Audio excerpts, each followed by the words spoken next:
બધા મજામાં? ધીમી ધીમી હા છે ભાઈ. બધા મજામાં? સૌથી પહેલા તો આજે આ ખેડૂત પશુપાલક મહાપંચાયતની અંદર પધારેલા સાબરકાંઠા, અરવલ્લી, બનાસકાંઠા જિલ્લાના અલગ અલગ ગામડામાંથી દૂર દૂરથી પધારેલા આપ સૌ ખેડૂતો, પશુપાલકો, આગેવાનશ્રીઓ, વિવિધ દૂધ ઉત્પાદક મંડળીના આગેવાનશ્રીઓ, આમ આદમી પાર્ટીના કાર્યકર્તાઓ, મીડિયા મિત્રો, બધાયનું હું બે હાથ જોડીને ખૂબ ખૂબ સ્વાગત કરું છું, સૌને પ્રણામ કરું છું.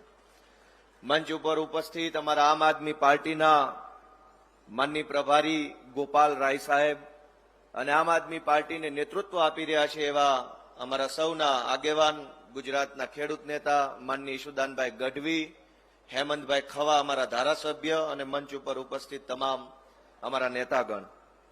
દોસ્તો, આજે આપણે અહીંયા ખેડૂત મહાપંચાયતમાં એકઠા થયા છીએ એ એક રીતે દુર્ભાગ્યની બાબત છે કે આઝાદીના 75 વર્ષ પછી પણ આપણે રોજ જાગીને આપણા હક માટે, આપણા અધિકાર માટે ક્યાંક ધરણા કરવા પડે, ક્યાંક રેલી કરવી પડે, ક્યાંક જનસભા કરવી પડે.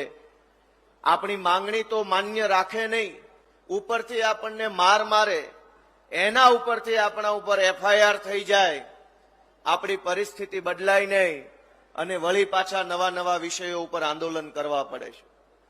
એમ કહેવાયું છે કે આપણો દેશ ખેતી પ્રધાન દેશ છે, ગામડાઓનો બનેલો દેશ છે.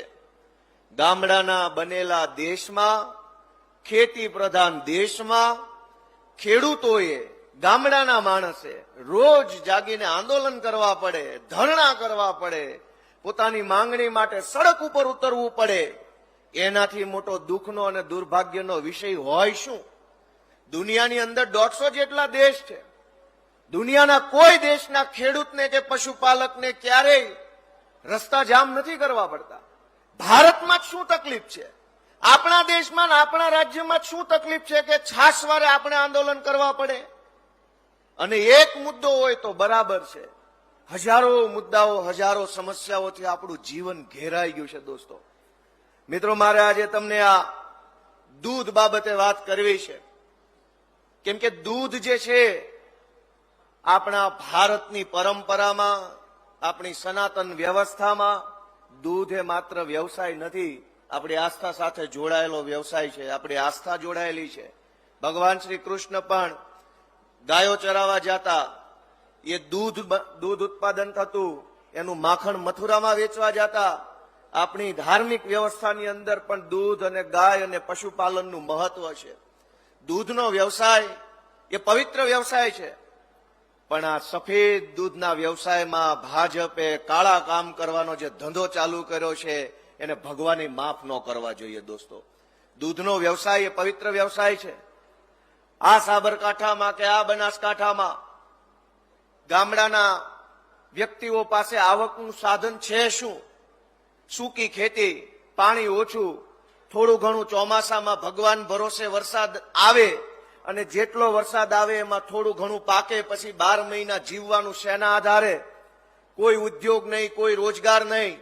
અને એટલા માટે આપણા જેવા માણસોને રોજગારીનો એકમાત્ર આધાર પશુપાલન છે કે ઘરે 2, 5, 10 ભેંસો કે ગાયો રાખે, થોડું ઘણું દૂધ ઉત્પાદન થાય, ડેરીમાં ભરે, 4 પૈસા કમાય તો આખું ઘર સુખેથી જીવે. આપણા માટે રોજગારીનો એકમાત્ર જે વિકલ્પ છે પશુપાલન. આપણી રોજગારીના વિકલ્પને ભાજપે 2 નંબરની કમાણી કરવાનો ધંધો બનાવી દીધો. દોસ્તો, મારે આજે સાબર ડેરીની સ્થાપનામાં મહત્વનો ફાળો ભજવનાર ભૂરાભાઈ પટેલને યાદ કરવા છે. બનાસ ડેરીની અંદર ગલબાભાઈ પટેલ કે કેવા કેવા આગેવાન હતા કે જેણે પોતાનું જીવન આખું હોમી દીધું કે આ મલકના પશુપાલકો, આ મલકના ખેડૂતો એ દૂધ ઉત્પાદન કરી અને સક્ષમ અને સમૃદ્ધ બનવા જોઈએ. એક જમાનામાં ભૂરાભાઈ, એક જમાનામાં ગલબાભાઈ ને આ કયો જમાનો આવ્યો કે દૂધનો ભાવ ફેર માગવા જાવ અને ધોકા મારે છે, આંસુ ગેસના ગોળા છોડે છે, ખેડૂતોને બેમોત મારે છે. દોસ્તો, ભૂલ માત્ર ભાજપ સરકારની છે એવું નથી. આપણે આપણો આત્મા જગાડવો પડશે કે આપણી ઉપર આટલા જુલમ થાય છે, અત્યાચાર થાય છે, આપણી ઉપર ખોટું થાય છે, અને છતાંય ચૂંટણીમાં આપણાથી ભાજપનું બટન કેમ દબાઈ જાય છે? હજારો લોકો 5 વર્ષ સુધી ફરિયાદો કરે છે. ખેડૂત હોય, યુવાન હોય, મહિલા હોય, વંચિત વર્ગના માણસ હોય, શહેરોના હોય, ગામડાના હોય, હજારો પ્રશ્નો 5 વર્ષ સુધી પૂછે. મત આપવા જાય ત્યારે ઈવીએમમાં જોવે કે આપણી જ્ઞાતિનો કયો છે. જેની અટક આપણી જ્ઞાતિ હારે મેચ થતી હોય ને એનું બટન દબાવીને પાછા આવી આવીએ છીએ. આ ઇટાલિયા છે તો કઈ જ્ઞાતિનો હશે? આપણો હોય તો જ બટન દબાવું. આ ગઢવી કઈ જ્ઞાતિના હશે? આ કરપડા કોણ હશે? ખવા કોણ છે? આપણે બૂથમાં જઈને આપણી જ્ઞાતિનો કોણ છે એ વર્ષોથી જોતા આવીએ છીએ. આપણી જ્ઞાતિનો નેતા ચૂંટણી જીતી જાય અને આપણું ભલું થઈ જાય તો કોઈ જ્ઞાતિએ રોડ ઉપર આવવાની જરૂર નહોતી. ગુજરાતની તમામ ડેરીમાં જે તે જિલ્લામાં બહુમતી ધરાવતી જ્ઞાતિના લોકો વહીવટકર્તા તરીકે બેઠા છે. છતાંય કઈ જ્ઞાતિનું ભલું થયું? સામાન્ય ગામડાના ગરીબ ખેડૂતનું તો વર્ષો પહેલા શોષણ થતું હતું, અત્યારે શોષણ થાય છે. દોસ્તો, આપણે આપણો આત્મા જગાડવો પડશે. અશોકભાઈએ જે શહીદી વહોરી છે એ શહીદી જો આપણી આંખ ન ઉઘાડે તો કોઈ ન્યાયતંત્ર અને એફઆઈઆર ને જામીન બામીનનો કોઈ મતલબ નથી રહેતો. એક માણસના જીવનનું બલિદાન એ કરોડો લોકોની આંખ ઉઘાડનારું હોવું જોઈએ. અને કરોડો લોકોની આંખ ન ઉઘડે તો કોર્ટ કચેરી સરકાર ફરકાર કોઈ મતલબ વગરની વાત છે. જો એક માણસની શહીદી પછી આપણે જાગીએ નહીં. મિત્રો, હું ખેડૂતના દીકરા તરીકે, ગામડાના યુવાન તરીકે, તમારા નાના દીકરા તરીકે વિનંતી કરું છું કે મનને ઢંઢોળો, પોતાની જાતને ઢંઢોળો, હાથમાં જગાડવાનું કામ કરો કે ગુજરાતમાં જે સરકાર બેઠી છે, ભાજપના માણસો બેઠા છે, શું એ યોગ્ય કરી રહ્યા છે? શું એ વ્યાજબી છે? તમે વિચારો કે હું ગામડામાં મોટો થયો છું. આપણી માતાઓ, આપણી દીકરીઓ, આપણી બહેનો સવારમાં વહેલા 4-5 વાગ્યે જાગે, ઢોરને નીણ નાખવી, ખાણ નાખવું, સમયસર પાણી પાવું, એ બીમાર છે કે નહીં એનું ધ્યાન રાખવું, વાસીદા કરવા, છાણ વાસીદાના ટોપલા લઈને દૂર નાખવા જવું. આટલી આપણી બહેનો દીકરીઓ મહેનત કરે, આટલી મજૂરી કરે, 2-5-10 લીટર દૂધનું ઉત્પાદન બહેનો કરે, એને બરણીમાં ભરીને આપવા જાય. એના પ્રત્યે કોઈને સંવેદનશીલતા નથી કે આપણી બહેનો કેટલી મહેનત મજૂરી કરીને દૂધ ઉત્પાદન કરે છે. બધાયને ગરીબ માણસે ઉત્પાદન કરેલા દૂધમાંથી કમાઈ લેવું છે. બધાયને કરોડપતિ થઈ જવું છે. તમે વિચાર કરો કે આખા ગુજરાતના જેટલા જિલ્લા દૂધ ઉત્પાદક સંઘ છે, એ બનાસ હોય કે સાબર હોય કે સર્વોત્તમ હોય કે સાવજ હોય કે મધુર હોય, આખા ગુજરાતના દૂધ સંઘ આખરે તો અમૂલમાં દૂધ આપે છે, આ ફેડરેશનમાં દૂધ આપે છે. વિચાર કરજો દોસ્તો કે ફેડરેશન દ્વારા ગુજરાતના તમામ જિલ્લા સંઘોને એક સરખો ફેટનો ભાવ ચૂકવવામાં આવે છે. કેમ કે ફેડરેશન એક જિલ્લાને વધારે, એક જિલ્લાને ઓછો નહીં આપી શકે. ફેડરેશનનો ભાવ સમાન હોય છે, પણ જિલ્લા સંઘમાં ક્યાંક ફેટનો ભાવ 8 રૂપિયા, ક્યાંક 9 રૂપિયા, ક્યાંક 7 રૂપિયા. તમે વિચારો કે કરોડો રૂપિયા ભાજપના માણસો ખાઈ જાય છે અને એ પૈસા ક્યાં વપરાય છે? હું આજે આ મંચ ઉપરથી ખુલ્લેઆમ જાહેરમાં કહું છું કે આપણી બહેનોએ વહેલા જાગીને સવારના 4 વાગ્યાથી રાતના 10 વાગ્યા સુધી પશુઓ પાછળ જે મહેનત કરે અને જે દૂધ ઉત્પાદન કરે અને કરોડો લીટર દૂધ સંઘમાં અને સંઘના માધ્યમથી ફેડરેશનમાં જાય છે, એ દૂધના પૈસામાંથી CR પાટીલે આખા ગુજરાતના કમલમ કાર્યાલયોની જમીન ખરીદી અને એની ઉપર કમલમ બાંધવાના ધંધા કર્યા છે. ગુજરાતના લગભગ જિલ્લાઓમાં CR પાટીલે સહકારી આગેવાનોને દાબ દબાણ કરી, ધાક ધમકી કરી, મોટા મોટા હોદ્દાઓ અપાવવાની લાલચ આપી, સહકારના પૈસાથી જમીનો લીધી, સહકારના પૈસાથી કમલમ બન્યા. એ કમલમમાં એસી લાગ્યું અને એ એસી ઓફિસમાં બેઠેલા ભાજપના સાહેબો હવે પોલીસને આદેશ કરે છે કે જાઓ ધોકા મારો આ ભાઈઓને. દોસ્તો, આપણા દૂધના પૈસે બનેલા કમલમમાં બેઠેલો માણસ આપણા વિરુદ્ધમાં વર્તન કરે છે. ફેડરેશન દ્વારા તમામ જિલ્લા સંઘોને સરખો ભાવ ચૂકવવામાં આવે, છતાંય નીચે ખેડૂતને એનો લાભ નથી મળતો. દોસ્તો, સહકાર એટલે શું? જે દિવસે ત્રિભુવનદાસ પટેલ, વર્ગીસ કુરિયન આવા આગેવાનોએ ગુજરાતની અંદર સહકાર ક્ષેત્રની સ્થાપના કરી, ત્યારે એનું પહેલું સૂત્ર યાદ કરો, નહીં નફો નહીં નુકસાન, એવી રીતે ચાલતી વ્યવસ્થા એટલે સહકાર વ્યવસ્થા. મારી વાત સાચી છે કે ખોટી? નહીં નફો નહીં નુકસાન, એનું નામ સહકાર. આજ શું થયું છે? ખેડૂતને નહીં નફો અને ભાજપને નહીં નુકસાન, ભાજપને કાયમ નફો અને ખેડૂતને કાયમ નુકસાન, એનું નામ સહકાર કરી નાખ્યું છે. દોસ્તો, જેના ઘરમાં એક બકરી ન હોય એ માણસ બેંકોના સંઘના ડિરેક્ટરો બની ફરે છે. સંઘનો ચેરમેન આંગણે એક બકરી ન હોય, એક ગાય ન હોય, એક ગધેડી ન બાંધી હોય, એવા માણસો ડિરેક્ટરો બની અને ખેડૂતોના દૂધનો વહીવટ કરી રહ્યા છે. દોસ્તો, આપણે આપણો આત્મા જગાડવાનો છે. એ લોકો ખોટા છે તો એમને સત્તામાં લાવે છે કોણ? એ લોકો ચોર છે તો એને સત્તામાં કોણ લાવે છે? મિત્રો, મારે તમને વિનંતી કરવી છે કે આ સહકારી મંડળીમાં, આ ડેરીમાં ભાવ ફેર કેમ નથી મળતો? આપણી વચ્ચે આમ આદમી પાર્ટીના રાષ્ટ્રીય કન્વીનર શ્રી અરવિંદ કેજરીવાલજી અને પંજાબના મુખ્યમંત્રી માનનીય ભગવંત માન સાહેબ ઉપસ્થિત છે. આપણે જોરદાર તાળીઓ સાથે એમનું સ્વાગત કરીએ. દોસ્તો, આપણી વાતને આગળ વધારતા હું તમને એવું જણાવી રહ્યો હતો કે સહકાર એટલે નહીં નફો અને નહીં નુકસાનના ધોરણે ચાલતી વ્યવસ્થા. આ સહકારી વ્યવસ્થા જ્યારે બની ત્યારે એના પાયામાં એવો સિદ્ધાંત હતો કે સહકારી સંસ્થા નફો નહીં કરે અને ખેડૂતને ક્યારેય નુકસાન નહીં જવા દે. એટલે નહીં નફો અને નહીં નુકસાન કોને લાગુ પડે છે?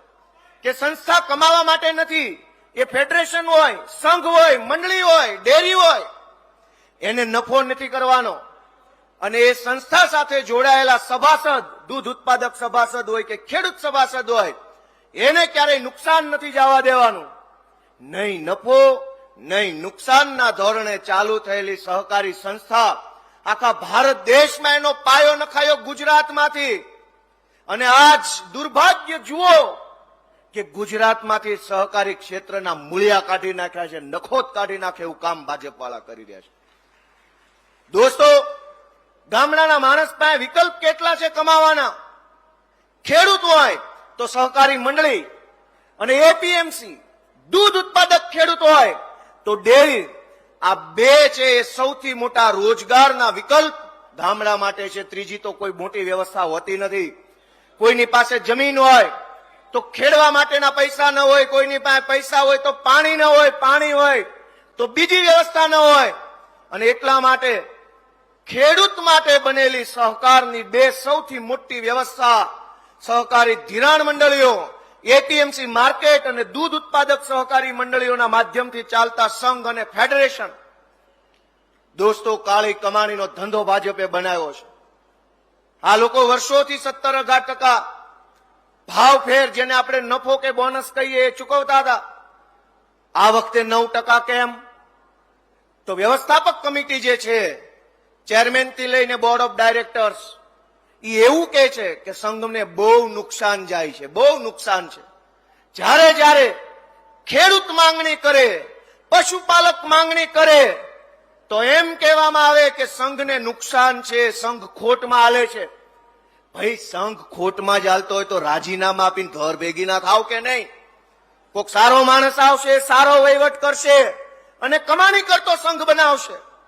પણ સંઘને ભાજપના અડ્ડા બનાવી દેવાનું કામ CR પાટીલના કાર્યકાળમાં થયું. દોસ્તો, એટલી હદે પૈસા કમાણા. અને એક સૌથી ગંભીર બાબત કે આ લોકો ખરેખર સારો વહીવટ કરતા હોય, ખરેખર પશુપાલકના સમર્થનમાં કામ કરતા હોય, સારી દાનત ને સારા ભાવથી કામ કરતા હોય તો ગુજરાતભરના સંઘ દ્વારા મંડળીઓને સૂચિત મંડળી કેમ રાખવામાં આવે છે? અનેક દૂધ મંડળીઓને સૂચિત મંડળી તરીકે જગ્યા આપી છે. 10-10, 15-15 વર્ષથી દૂધ કલેક્શન કરે છે, પણ સંઘ દ્વારા એને રેગ્યુલર દૂધ ઉત્પાદક સહકારી મંડળી તરીકે સ્થાન નથી આપવામાં આવતું. શું કામ? કે સૂચિત મંડળી રેગ્યુલર મંડળી થઈ જાય તો ભાજપના જે ગુંડાઓ અને બદમાશો બોર્ડ ઓફ ડિરેક્ટરમાં બેઠા છે ને એની ખુરશી હલી જાય એમ છે. અનેક કરોડો રૂપિયાના ખોટા ખર્ચાઓ સહકારી સંઘના માધ્યમથી કરે છે. ભાજપની સભાનો ખર્ચો સંઘ દ્વારા કરવામાં આવે, જમણવાર સંઘ દ્વારા, નેતાઓની આગતા સ્વાગતા સંઘ દ્વારા. અને હું પૂરી ગંભીરતા અને જવાબદારી સાથે કહું છું કે સી.આર. પાટીલ પ્રદેશ અધ્યક્ષ તરીકે જે ચાર્ટર પ્લાનમાં આખું ગુજરાતમાં ફરી ફરીને ઉડતા હતા એ તમામ ચાર્ટર પ્લાનનો ખર્ચો અલગ અલગ જિલ્લાની સહકારી સંઘ દ્વારા કરવામાં આવ્યો. દોસ્તો, બાપાના પૈસા નથી, આપણા બાપાના પૈસા છે. આપણી માયુએ જે હવારથી સાંજ સુધી ઢોર પાછળ, પશુઓ પાછળ જે મહેનત કરી એ પૈસાથી સી.આર. પાટીલ ચાર્ટર પ્લાનમાં ઉડે એનો ખર્ચો સંઘની અંદર ઉધારવામાં આવે. સંઘની અંદર અલગ અલગ અનેક પ્રકારની ફાલતુ બિનજરૂરી જગ્યાઓ ઊભી કરે, એ જગ્યા ઉપર પોતાના ભાઈ ભત્રીજાઓની ભરતી કરે અને કરોડો રૂપિયાનો કારણ વગરનો પગાર આપણા પૈસામાંથી પોતાના ભાઈઓ ભત્રીજાને કોઈને મેનેજર બનાવે, ઇન્સ્પેક્ટર બનાવે, સુપરવાઇઝર બનાવે, પ્રોજેક્ટ એન્જિનિયર બનાવે, આવી અનેક જગ્યાઓ બનાવે સંઘની અંદર. પછી એમાં ભરતી થાય ને ભરતીમાં ક્યારેય પશુપાલકના છોકરાનો વારો ન આવે. ભાજપના જે નેતાઓ હોય એના દીકરાઓ, દીકરાની વહુઓ, ભત્રીજાઓ, સગાવાલાઓના નંબર લાગી જાય. આ હું સાચી વાત કરું છું કે ખોટી? સાચી વાત છે કે ખોટી? દોસ્તો, હું તો તમને વિનંતી કરવા આવ્યો છું કે માત્ર એક જ પ્રશ્ન હોત તો કોઈ પ્રશ્ન નથી, કાંઈ વાંધો નહીં. આપણા જીવનમાં ભાજપના કારણે હજારો સમસ્યાઓ છે. માંડ દૂધ ઉત્પાદન કરીને ઘરનું ગુજરાન ચલાવવાનું, એ પૈસાથી ચોમાસામાં ખાતર, દવા, બિયારણ લાવીને ખેતી કરવાની, જૂન મહિનામાં જે ભાવ ફેર આવે એ પૈસાથી દીકરાના શિક્ષણની ફી ભરવાની, એ પૈસાથી ભાડું ભરવાનું, એ પૈસાથી દવાખાનાના બિલ ચૂકવવાના. અને એ જ પૈસા જયારે ભાવફેરના દેવાની વાત આવે તો સંઘ એવું કહે કે અમારી પાસે પૈસા નથી, નફો નથી, કમાણી નથી. મારી તો એવી માંગણી છે કે આપણે બધાએ આપણો આત્મા જગાડી અને ગુજરાતની ભાજપની સરકારને પૂછવાનું છે કે તમે લોકો બહુ સારું કામ કરો છો, પશુપાલકો માટે તમે સારો વહીવટ કરો છો, તો સંઘની અને ડેરીની જે મીટિંગ થાય છે એને ઓનલાઈન ફેસબુક લાઈવ કરવાનું કેમ નથી સૂચતું?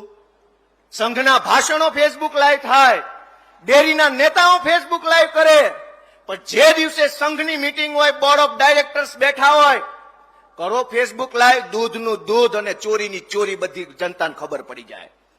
પણ દૂધના સફેદ ધંધાની અંદર ભાજપે જે કાળા કારનામા ચાલુ કર્યા છે એને બહુ લાંબી લડાઈ આપવી પડશે. દોસ્તો, તમારે કમર કસી લેવાની છે, મુઠ્ઠી ભીંચી લેવાની છે અને નક્કી કરવાનું છે કે હવે વિસાવદર વાળી થઈને રહેશે. દોસ્તો મિત્રો, હું તમને વિનંતી કરવા માટે આવ્યો છું કે મુદ્દો અત્યંત ગંભીર છે.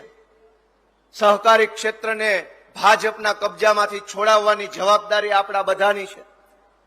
તમે વિચાર કરો કે ફેટનો ભાવ નથી વધતો, અમૂલની દૂધની થેલીનો ભાવ વધે, Amul gold, Amul tea special, Amul પલાણું, ચોકલેટનો ભાવ વધે, કેન્ડીનો ભાવ વધે, ખાણદાણનો ભાવ વધે, બધી જ બાજુથી ભાવ વધે, પણ ખેડૂતને એ ભાવ ક્યારેય મળતો નથી. શું કામ? કેમ કે વચેટિયા ખાઈ જાય છે.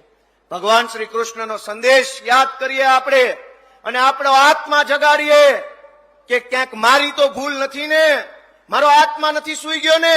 મનને ઢંઢોળીએ ભગવાન શ્રી કૃષ્ણને યાદ કરીને કે ભગવાન શ્રી કૃષ્ણ જયારે માખણ ભરવા જતા ત્યારે પેલું ગીત સાંભળ્યું છે, અમે મૈયારા કંસ રાજાના અમે કોઈને ન દઈએ દાણ. વચ્ચેથી દાણ ચોરી થઈ જતી હતી અને પેલા કહેતા હતા કે ભાઈ અમે દાણ ન દઈએ કોઈને. આ દાણ ચોરો અત્યારે સહકારી ક્ષેત્રમાં ઉતર્યા છે અને ચારે બાજુથી ચોરી કરે છે ભાજપના માણસો.